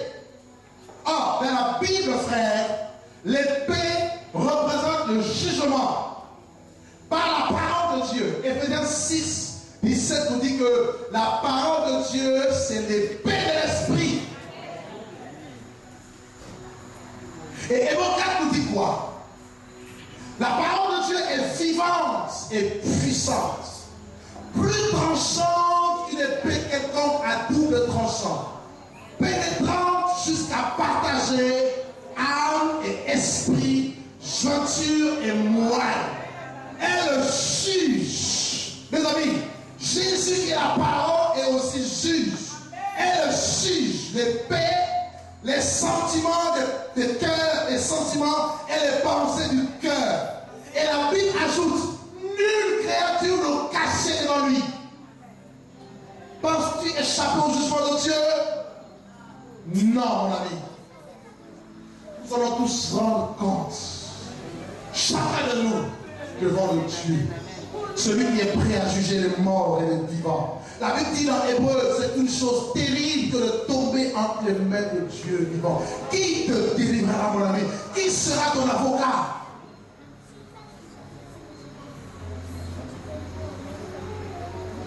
Balaam a subi le jugement par l'épée. Jésus est l'eau de vie. Il est aussi l'épée, mon ami. Il est le pain de vie. Il est aussi le feu, le marteau. Jérémie dit quoi? Ta parole est un feu, un marteau qui brise le roc. Vous ne devez pas prendre un aspect qui vous arrange et négliger ce qui nous arrange. Amen. Vous devez considérer tous les aspects de Jésus.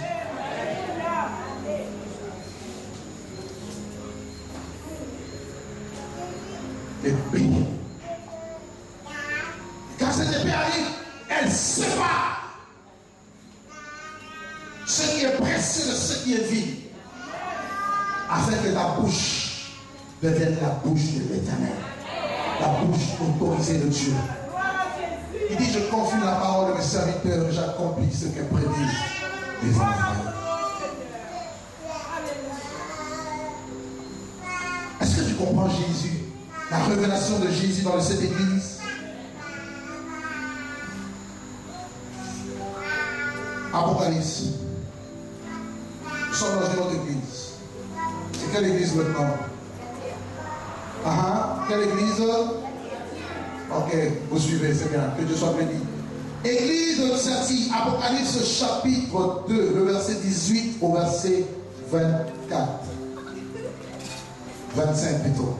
Écrit à l'ange de l'église de Thyatire, voici ce que dit le Fils de Dieu, celui qui a les yeux comme une flamme de feu, et dont les pieds sont semblables à de l'airain ardent. Je connais tes œuvres, ton amour, ta foi, ton fidèle service, ta constance et tes dernières œuvres plus nombreuses que les premières. Mais ce que j'ai contre toi, c'est que tu laisses la femme Jézabel, qui se dit prophétesse, enseigner et séduire mes serviteurs pour qu'ils se livrent à la débauche et qu'ils mangent des viandes sacrifiées aux idoles. Je lui ai donné du temps afin de se répandre et elle ne veut pas se repentir de sa débauche. Voici, je vais la jeter sur un lit et envoyer une grande tribulation à ceux qui commettent adultère avec elle, à moins que tu te répandes, qu'ils ne se répandent de leurs œuvres. Je frapperai de mort tes enfants, et toutes les églises connaîtront que je suis celui qui sort les reins et les cœurs, et je rendrai à chacun de vous selon ses œuvres. À vous, à tous les autres de Thyatire qui ne reçoivent pas cette doctrine, et qui n'ont pas connu les profondeurs de Satan, comme il les appelle, je vous dis, je ne mets pas sur vous d'autres fardeaux, seulement ce que vous avez, retenez-le jusqu'à ce que je vienne. Alors suivez. Nous arrivons à l'église de Thyatire. Jésus se révèle dans cette église comme étant celui qui a les yeux comme une flamme de feu. Et celui, les pieds sont comme le l'airain ardent. On va comprendre pourquoi. Pourquoi ses yeux? Pourquoi ses pieds? On a vu tout à l'heure que ses yeux comme une flamme de feu, c'était la pleine révélation. N'est-ce pas? Alors regardez avec moi. Je vais vous aider à comprendre une vérité. Regardons ce passage. Allons dans Apocalypse 4, le verset 5. Si on peut le lire tous ensemble. Apocalypse chapitre 4, le verset 5.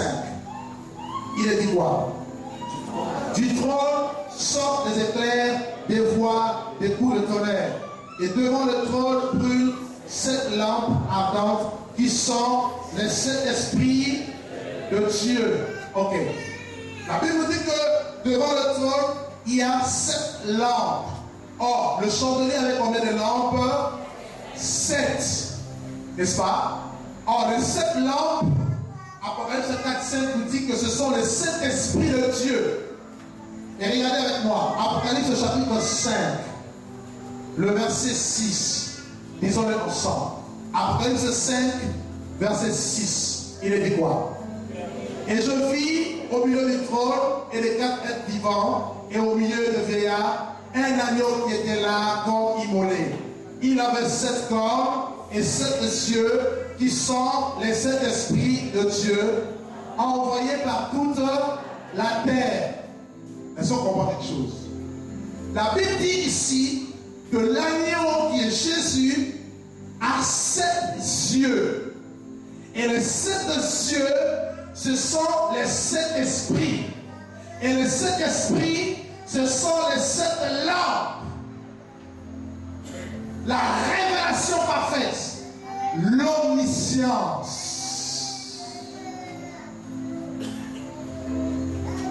Vous comprenez pourquoi rien n'est caché devant lui?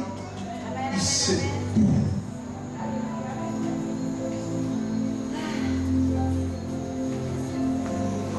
Et si dans une église, il n'y a pas les 7 cieux de Jésus, c'est-à-dire la pleine révélation, Satan va jouer avec vous comme un ballon de football.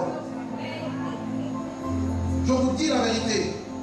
L'endroit où Satan cherche à œuvrer, c'est dans les églises.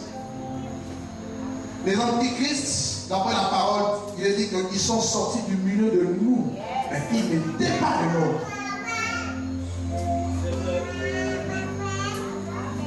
Le Fils est venu, il va semer le blé, le malin vient, il sème livrer. Les deux poussent ensemble.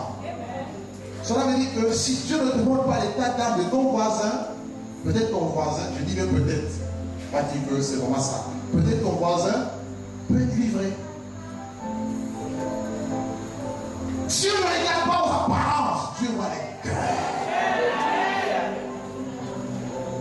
Voilà pourquoi il est important dans une église d'avoir le don de révélation, mes amis.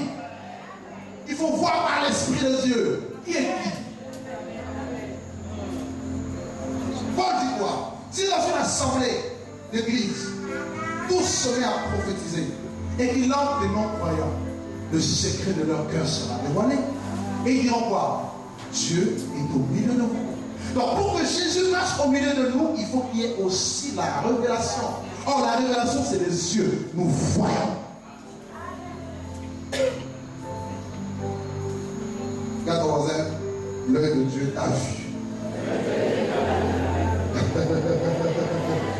Alléluia. Est-ce que quelqu'un me suit ce soir? Vous êtes fatigué? On peut continuer?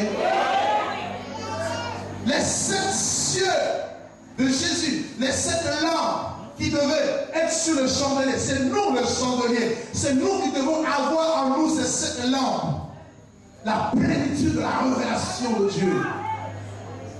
On a chanté Emmanuel, Dieu se révèle. Mes amis, il doit se révéler. Si ce Dieu ne se révèle plus, je fais ma Bible.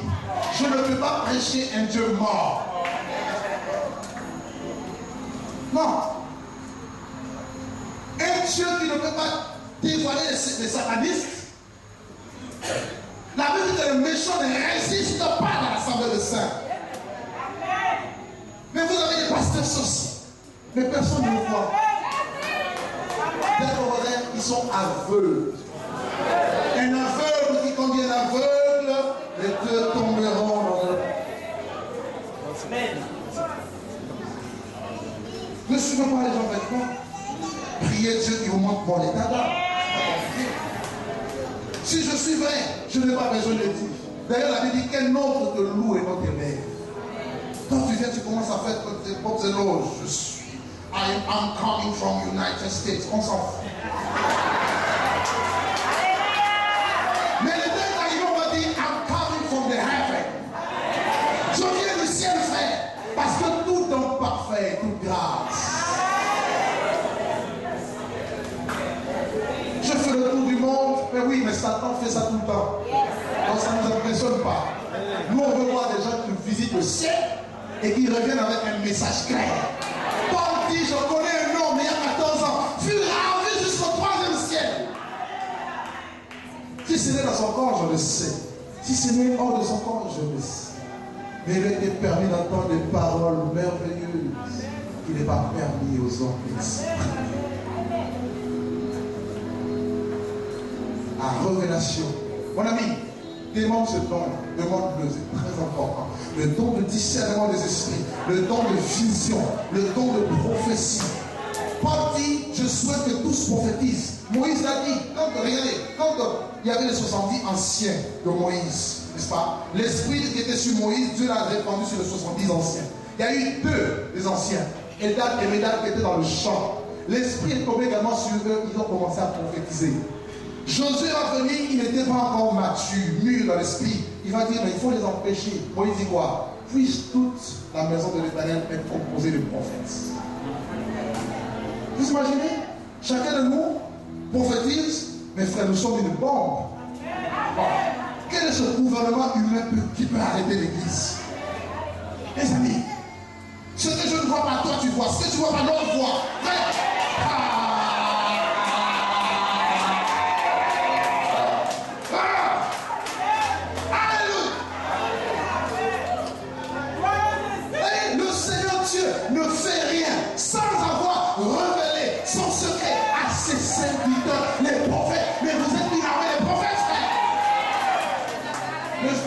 Un mot et les messagers de la bonne nouvelle, c'est une grande âme.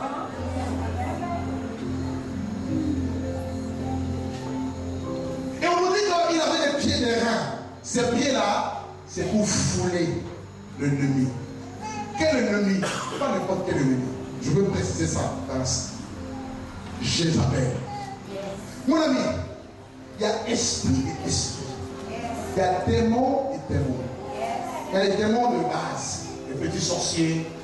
Et les sorciers, c'est les petits démons, il ne faut même pas avoir peur d'eux. Les guémoisons, tout ça, fais dans un.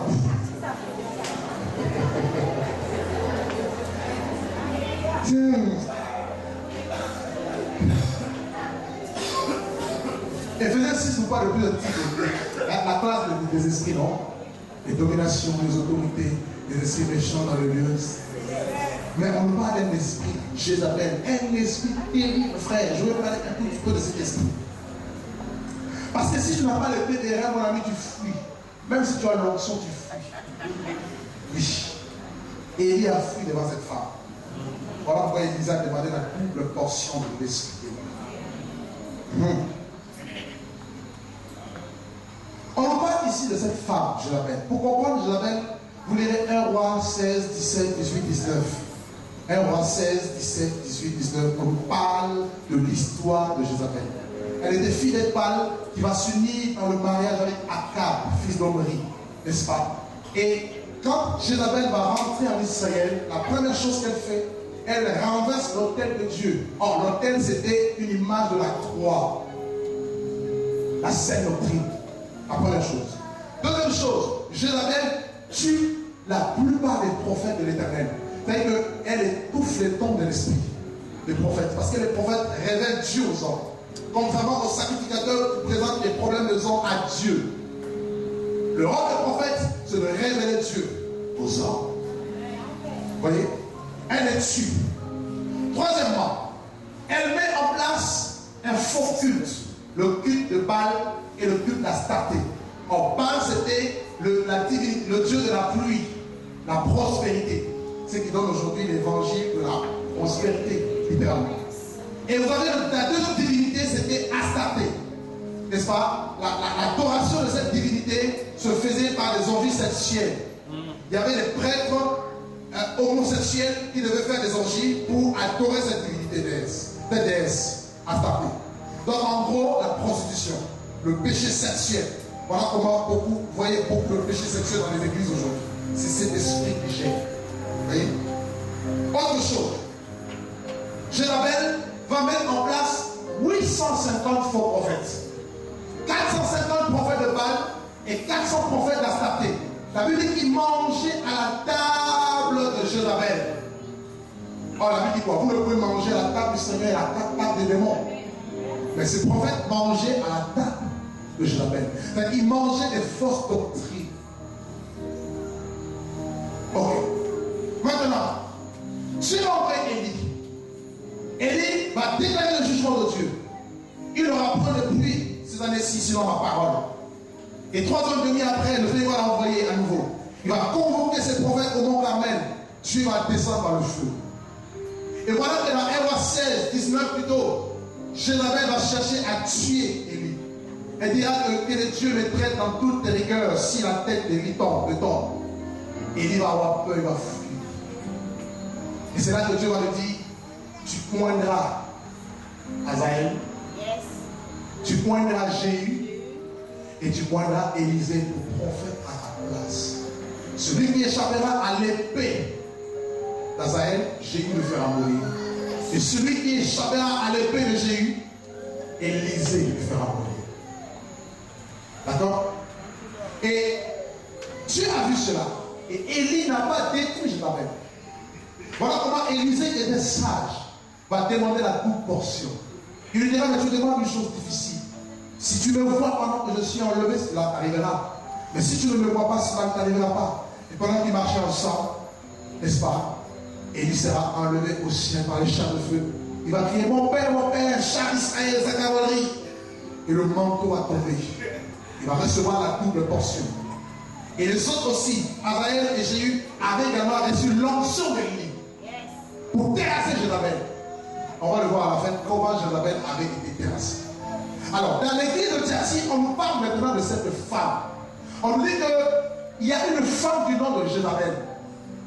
Quand la Bible parle de femme, la Bible parle également, ne voyez pas une femme en tant que femme. C'est une entité spirituelle. L'église est aussi la femme de l'agneau, en tant qu'entité spirituelle. Maintenant, cette femme s'appelle Jézabel. Jézabel signifie sans cohabitation. Elle ne cohabite pas avec l'autorité de Dieu. Elle ne supporte pas l'autorité divine. Elle est à la base de la séduction, à la base du péché, l'adultère, l'homosexualité, la sorcellerie, l'idolâtrie. Voyez? Et cette femme Jézabel n'est rien d'autre, frère, la prostituée dont parle Apocalypse 17.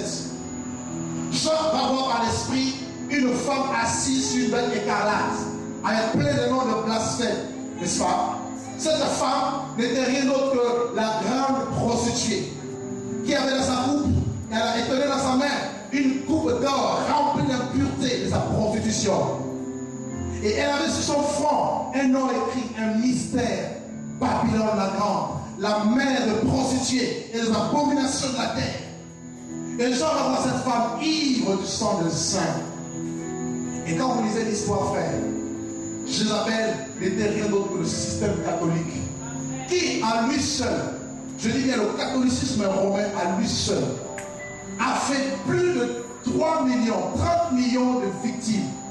C'est-à-dire que ce chiffre était plus que les victimes qu'il y avait eu pendant la persécution sous les empereurs. Tous les empereurs romains. Avec les croisades, l'inquisition, il y a eu beaucoup de morts. Elle était ivre du sang de saint. Et la Bible dit que cette femme Jézabel, elle séduit. Donc elle est à la base de la séduction. Or, dans la Bible, la séduction, quand on parle de la séduction, ce n'est pas seulement l'attrait d'un homme vers une femme. Non. La séduction est plus que ça. La séduction veut dire planao ou apathé. C'est tromper quelqu'un, le conduire hors la vérité. Or, cet esprit est spécialiste. Tu peux commencer dans le feu et finir mal. Quand vous voyez des hommes qui commencent dans le feu et finissent mal, ne cherchez pas loin. Elles ont été séduites par Jézabel. Et ce piège te guette aussi. Voilà pourquoi il faut avoir cette caractéristique de Jésus qu'on va voir. Est-ce que vous me suivez? Est-ce que vous me suivez? Jézabel, la Bible dit qu'elle séduit et elle pousse les serviteurs de Dieu à manger des viandes sacrifiées aux idoles. Or, qu'est-ce que cela représente-t-il? Les viandes sacrifiées aux idoles. Les viandes sacrifiées aux idoles ne sont rien d'autre que les fausses doctrines. Parce que la vraie doctrine, c'est la chair de Jésus. Jésus dit, si vous ne mangez de ma chair, vous ne pouvez avoir la vie. Donc la chair de Jésus, la vérité, la sainte doctrine, nous devons le manger tous les jours pour avoir la vie. Mais de l'autre côté, Satan met en place des viandes sacrifiées aux idoles. Des fausses doctrines. Voilà pourquoi Daniel, quand il est arrivé à Babylone, la Bible dit dans Daniel 1:8, Daniel résolut de ne pas se souiller avec les mets du roi et avec le vin du roi. Le mets du roi, n'est-ce pas? Le faux évangile. Le vin du roi, un autre esprit. Parce que nous devons boire le vin nouveau. L'esprit de Dieu. Vous comprenez? Et la Bible dit que cette femme, Jézabel, Dieu lui a donné du temps pour qu'elle se répande. Elle n'a pas voulu se repentir. Vous savez, Dieu, avant de juger, avertit toujours. Elle n'a pas voulu se repentir. Et le Seigneur dit que je frapperai les morts des enfants. Donc Jézabel a des enfants. Cette femme a des enfants. Et dans Apocalypse 17, il nous a dit que Babylone, la grande, cette grande prostituée, elle est la mère des prostituées de la terre. Littéralement la source, à l'origine. Voilà comment on nous a enseigné le premier jour, comment le catholicisme romain a enfanté toutes les dénominations. Le protestantisme, le mouvement évangélique, le mouvement pentecôtiste, les assemblées de Dieu, le mouvement de réveil, toutes ces choses. Tous ces enfants qui sont sous sa coupole. Et cette Jézabel aujourd'hui, frère, représente ce système religieux établi qui travaille en étroite collaboration avec la Babylone politique, le gouvernement humain, le gouvernement des hommes, cette Babylone, le gouvernement mondial, le nouvel ordre mondial, avec les fédérations qui sont mises en place. Aujourd'hui, vous ne pouvez plus aller dans certains pays pour prêcher l'évangile si vous n'avez pas l'autorisation de la fédération locale, de la localité. Vous êtes le voisin, c'est Jézabel.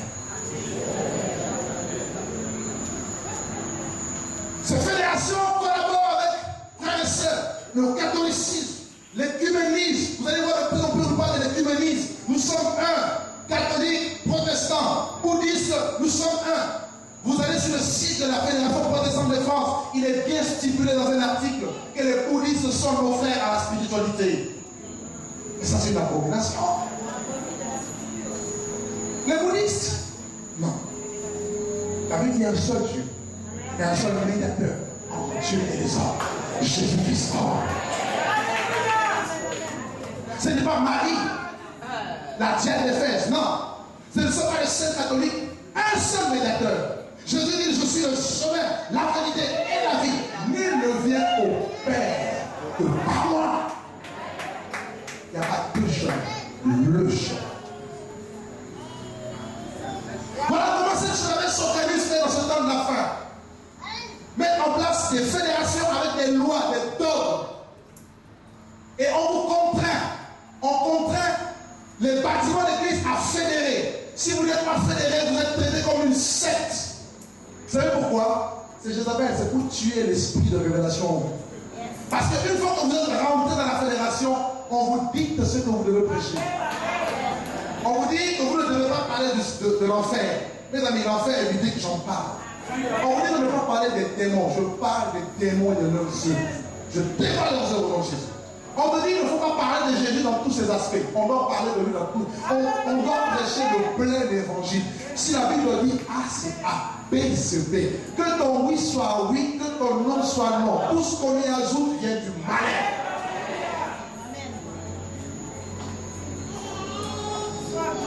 L'esprit de Jézabel, frère, c'est terrible. Ils vont se mettre ensemble sur le même message, chanter ensemble avec les catholiques, avec les soudats. Les amis, vous êtes déjà dans l'ivresse, le charme de cette prostituée. Ah, Proverbe 5, Proverbe 6, Proverbe 7 nous parle de la grande prostituée. Comment elle enivre les jeunes hommes avec son charme. C'est spirituel, frère. Nous sommes dans un domaine spirituel.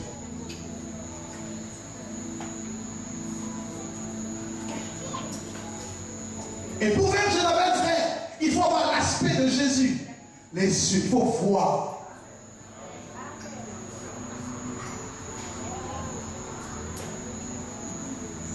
Je peux aller dans un bâtiment catholique prêcher l'évangile, mais je ne peux pas prier avec les catholiques. Non.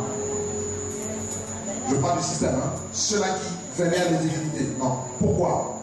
Parce que la Bible dit si deux s'accordent, vous demandez une chose, il leur sera accordé. Or, on ne peut pas s'accorder sans Jésus. Parce qu'il est dit là où deux ou trois sont réunis, en mon nom, je suis au milieu d'eux.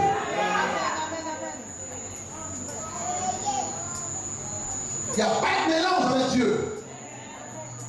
Tu ne feras point d'image taillée, il est écrit. Exode 20.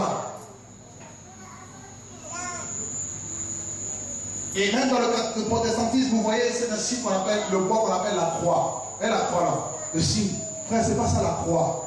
On nous a trompés, c'est pas ça la croix. La croix égale Jésus crucifié. La croix, c'est le cœur. Ce n'est pas le signe que je dois mettre là dans la vie.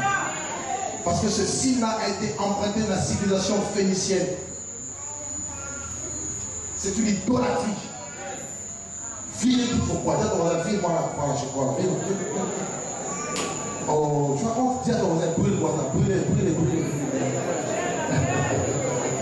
Alléluia. On aime Jésus, non? Jésus, c'est la vérité. Non? Jésus est prêché de le plein évangile. Alors, regardez avec moi comment Jézabel était morte. 2 Rois chapitre 9. Le jugement de Jézabel. Oh, toutes les personnes qui sont attachées à Jézabel, les amis, vous serez foulés au pied. Yes. Pas n'importe quel pied, mais le pied des reins. Yes. 2 Rois chapitre 9. Nous allons lire ensemble le verset 30 au verset 33. Au verset 34 même. 2 Rois 9, 30 à 34. Lisons-le ensemble. 1, 2, 3. Ah, tout le monde a trouvé. 2 Rois chapitre 9, le verset 30 au verset 34. Nous lisons.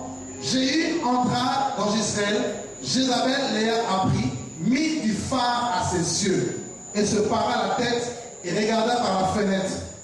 Comme Jéhu franchissait la porte, elle dit, est-ce la paix, nouveau Zimri, assassin de son maître? Il leva le visage vers la fenêtre et dit, qui est pour moi? Qui? Et 2 ou 3 eunuques le regardèrent et s'approchèrent de la fenêtre. Et il dit, jetez-la en bas. Ils la jetèrent et il réjaillit de son sang sur la muraille et sur les chevaux. Jéhu la foula au pied. Puis il entra et mangea et but et dit, allez voir cette maudite et enterrez-la, car elle est fille du roi. Et regardez lorsque Jéhu avait reçu l'onction d'Élie, l'esprit d'Élie. L'esprit d'Élie, c'est un esprit de guerre, mais la guerre spirituelle, de conquête, de combat, pour ramasser les forteresses politiques. Les armes avec lesquelles nous combattons ne sont pas charnelles, mais elles sont puissantes par la vertu de Dieu, pour ramasser les forteresses. Nous en ramassons les raisonnements, toute hauteur qui se lève contre la connaissance de Jésus, et nous emmenons toute pensée captive à l'obéissance de la parole de Dieu. Jéhu est rentré. Une fois, Jézabel qui met du phare. Or, à l'époque, les prostituées mettaient du phare. Les beautés là autour des paupières. Pour séduire les hommes. Jézabel pensait pouvoir séduire Jéhu. Mais il n'a pas pu. Jéhu avait une mission. C'était d'exécuter le jugement sur Jézabel. Voilà comment Jézabel sera jeté par terre. Et quand vous lisez Apocalypse 18, il a dit, sortez du milieu de mon peuple, afin que vous ne participez pas à ce péché. Ces péchés se sont accumulés jusqu'au ciel, et Dieu s'est souvenu de ce péché. Et Dieu va briser le règne de Babylone. Donc, Jézabel, qui est aussi la Babylone, la grande prostituée, sera foulée, jetée par terre. Le jugement de Dieu. Et elle sera foulée par les pieds de Jéhu. Vous voyez comment la révélation de Dieu est parfaite.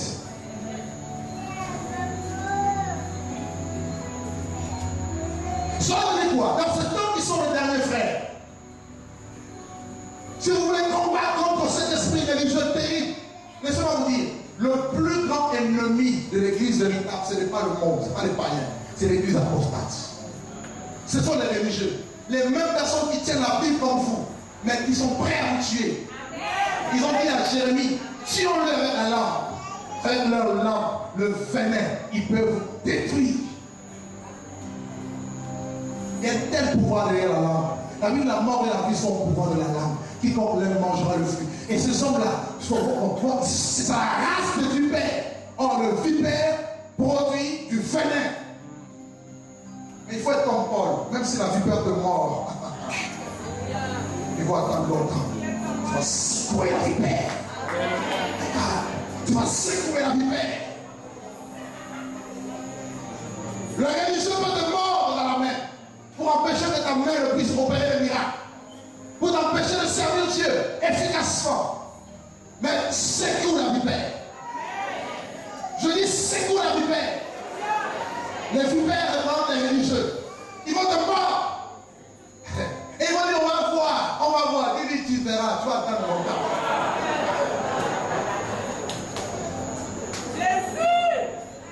Ils ont attendu, on dit, non, cet homme, c'est un Dieu.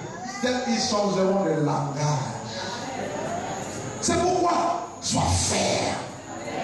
Même si tu es rejeté, tu pleures, c'est pas grave. Ton Dieu va t'aider. Il va guérir ton cœur. Il va penser ton âme. Mais toi, sois fier. Persévère jusqu'au bout. Une chose sûre, Jézabel sera foulée. Ma Bible me dit, dans Luc chapitre 10, je vous ai donné le pouvoir de marcher sur les serpents, les scorpions et sur toute la puissance de l'ennemi. Et rien ne peut vous nuire. Le temps est arrivé, frère, en Guadeloupe, où l'armée de l'Éternel se lève. Le temps est arrivé où le peuple de Jéhovah se lève. Ce peuple qui est, alléluia, les pieds des reins. Tu marcheras sur le lion, tu marcheras sur le lionceau, tu fouleras la spique, frère. Dieu fait de toi un prénom et une tout neuf. Gardez le pointe, tu écraseras les montagnes, tu raseras, frère. Nous ne sommes pas de ceux qui se retirent devant Jézabel. Non. Nous sommes de ceux qui ont la foi. Il est écrit, il est écrit, il est écrit. Le juste vivra par la foi. Il n'est pas dit le juste vivra par la vie. Par la foi. Par la foi. Au nom de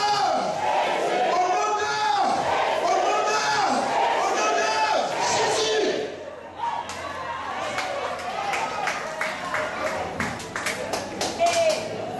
Vous verrez de nouveau la différence entre le juste et le méchant, entre ceux qui craignent Dieu et ceux qui ne craignent pas.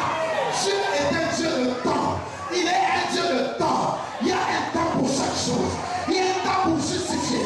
Il y a un temps pour pleurer. Il y a un temps pour rire. Il y a un temps pour planter. Il y a un temps pour récolter. Il y a un temps pour chaque chose faite. Et le temps de la justification, le temps pour la gloire va sonner. Le temps du réveil spirituel est arrivé. Le temps de la délivrance a sonné. Peuple de Dieu, lève-toi. Dieu a une armée. Dieu a une armée. Une armée de prophètes. Une armée d'évangélistes. Une armée de Jésus. Une armée de Joël. L'armée de Alléluia. Les Déborah vont se lever. Et personne ne pourra arrêter le vent de l'esprit. Le vent souffle. Si on entend le bruit, nous ne savons ni d'où il vient, ni où il va. Le vent est en train de souffler.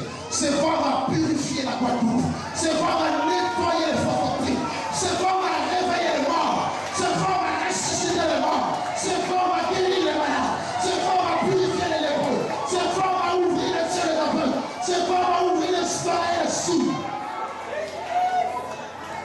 Le vent est en train de souffler. Entends-tu sa voix? Entends-tu sa voix? Entends-tu le son de la trompette? La trompette sonne, frère. La dernière trompette est en train de sonner. Où est le peuple de l'Éternel? Il a dit, mon peuple ne sera plus jamais dans la confusion. Mon peuple ne sera plus jamais dans la confusion.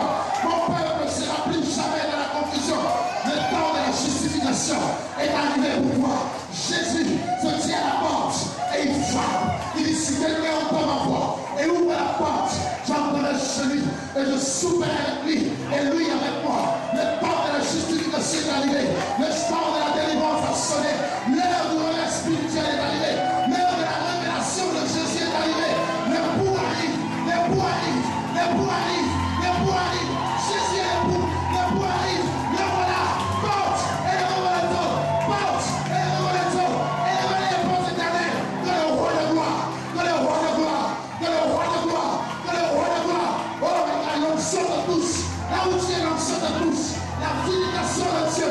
Les prophètes se lèvent. Les évangélistes se lèvent. Dieu te donne une armée nouvelle. Le chaussure du sel de l'évangile. Mon Dieu, l'épée de l'esprit. Dieu a déposé dans tes mains l'onction de la guérison. Regarde le feu. Regarde le feu qui vient sur tes mains. Regarde le feu de l'esprit. Oh my God. Oh my God. Recevez le feu. Recevez le feu. Recevez l'onction. Celui se lève.